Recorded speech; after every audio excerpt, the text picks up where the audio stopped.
Yo, what it do, YouTube? It's your boy Swag back here with a video. Today we are going to be doing a settings video showing you guys defensive, offensive, all the coach settings, my controller settings, all of that good stuff in this video. And hey, I do recommend some of these settings. Some of them are preference, so it is going to be based on how you feel about, certain things in the game. But for me, this is what I am using, so make sure you guys do hit that like button, subscribe, and let me know what you guys do want to see next. First, I want to get into the controller settings. I feel like, this is probably going to be very, very preference, but what I use, I got shot timing, layup timing, all the timings on for right now. I did turn shot timing off for the visual cue in the custom HUD that is all the way right here in the settings as well. But I am using push. Okay, this is controversial. It is just going to be totally up to you. Personally, I like push. A lot of people use set point as well.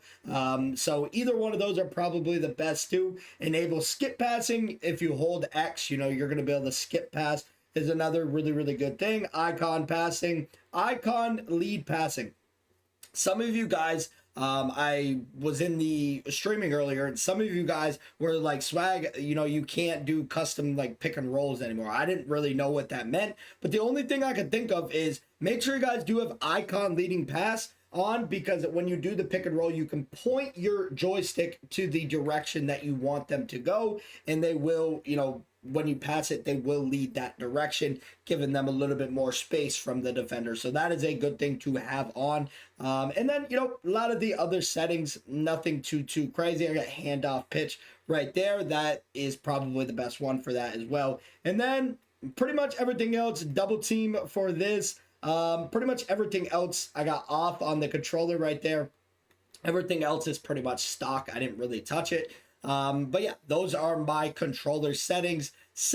I don't think this is, that does not matter at all. Let's get into the defensive, offensive settings, because this, I hope, will help you guys in showdown games. It's going to be very, very sweaty the next few days, because there is going to be a lot of people grinding the game, especially in showdown, grinding for like Jack, Sikma, all of those good cards. So freelance, very, very important. Okay. A lot of people, don't know how to get that spacing, and they don't know how to run freelance. So freelance, go down to 5 out right here. And if you guys didn't know, you guys got to go to a coach game plan. This is how you get to this page, and you're going to want to go 5 out. And the reason why 5 out, because I'm going to show you real quickly in just a domination game, because some of you guys might not realize the space that you get from 5 out. A lot of you guys do. So, a lot of you guys probably want to skip this part, which is totally fine.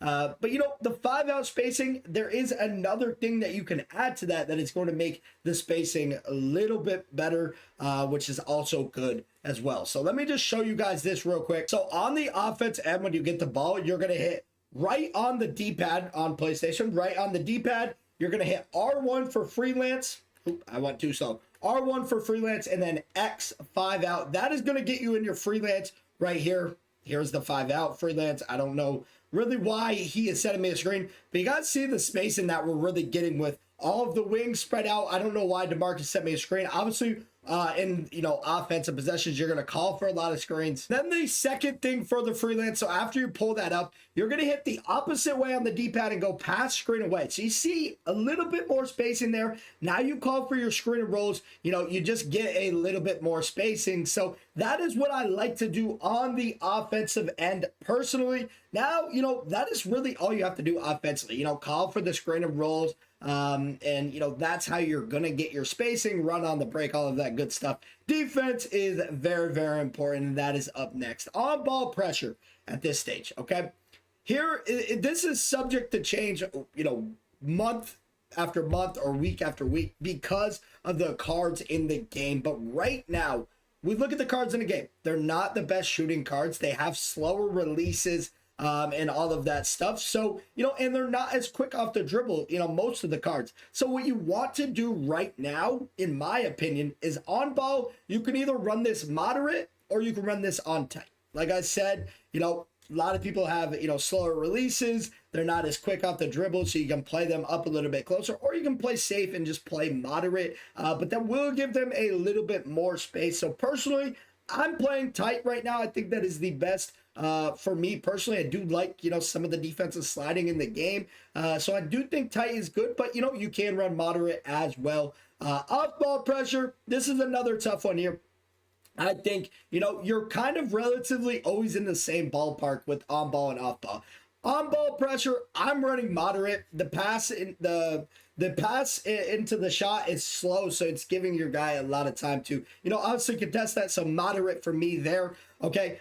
Obviously, this can change. Say you have somebody that has a very, very quick release. You might want to custom put tight on them or even deny, but probably tight. But for right now, stock, I would just run moderate on everybody. On ball screens, you're going to want to go under. Not everybody is going to be, shooting the ball absolutely insane, and if they are, you might want to change this. But for right now, I think going under is going to be the best way for majority people right now. So, and that is what I am using. Go under on both of these screens. Hedging, I never really touched this too much. I mean, I used to play catch hedge. I don't know. I don't really think this matters a whole lot. You can maybe put this on soft hedge. I manually hedge the screens anyways because I'll click off ball and I will click onto the center and kind of just drag him a little bit down and over to kind of show a little hedge till my point guard gets back there. But honestly, for right now, when you're going under the screen, I just leave this on automatic. I would not touch that in my opinion.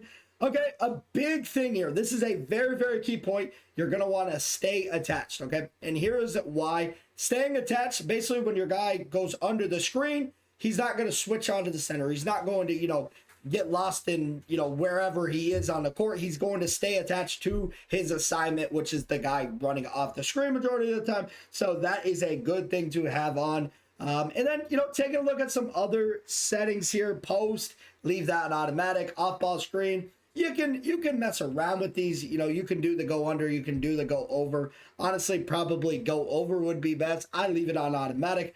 Double team perimeter, I do like to leave that on automatic as well. Double team post, same thing. You're going to want to leave that. Going down to the drive and help. Make sure all of these are on no help. You do not want to have any help on any of the drive cuts, all of that stuff, because it's going to leave wide open shooters. So that is a very, very key thing as well. Extend pressure. Make sure you don't have this on or you're going to get into a game and your guys are going to be pressing. So I would just leave this on automatic and do that throughout the game. That is probably the most beneficial way for that. Last but not least, coach settings. A lot of you guys like the text above the head. That's offensive and defensive team communication right here. So I always have that on. It's kind of a preference thing. I don't even really look at it half the time, but I do like to have it on. Everything's basically on manual. Timeout, player minutes, substitutions, late game fouling, team communication on offense and defense. Everything's basically on manual for me. You're going to want to have this on static right here. You also want to have the freelance on repeat on success. So